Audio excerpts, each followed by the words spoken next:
આ તરફ અરવલ્લી જિલ્લામાં સરકારી બાળ ભોગ કૌભાંડ જોવા મળ્યું અને એ મામલે આખરે મોડાસા રૂરલ પોલીસ મથકે એફઆઈઆર નોંધાઈ છે।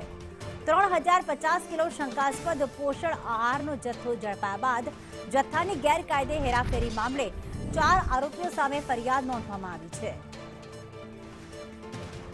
શૈલેષ પંડ્યા અમારી સાથે જોડાઈ ગયા છે। શૈલેષ, આખરું કૌભાંડ કઈ રીતે આચરવામાં આવ્યું હતું?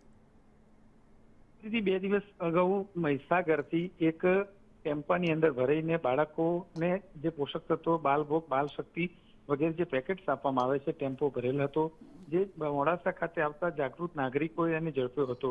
ઝડપ્યા બાદ ડ્રાઈવરની પૂછપરછ કરતા અલગ અલગ પ્રકારના નિવેદનો સામે આવતા હતા। સમગ્ર બાબતને લઈ અને અસમંજસની પરિસ્થિતિ સર્જાવા પામી હતી। ત્યારે આ રીતે બારોબારી થવાનું જે કૌભાંડ છે એ સામે આવ્યું હતું। સમગ્ર બાબતને લઈ અને મહીસાગર જિલ્લામાં પણ ત્યાંના સ્થાનિક અધિકારીઓએ પૂછપરછ કરતા અંતે આજ રોજ મોડાસા રૂરલ પોલીસ સ્ટેશન ખાતે 2 દિવસ બાદ 4 લોકો સામે ફરિયાદ નોંધાઈ છે। હાલ તો સમગ્ર મામલે પોલીસ વધુ તપાસ હાથ ધરી રહી છે। પ્રીતિ, આભાર તમામ વિગતો માટે।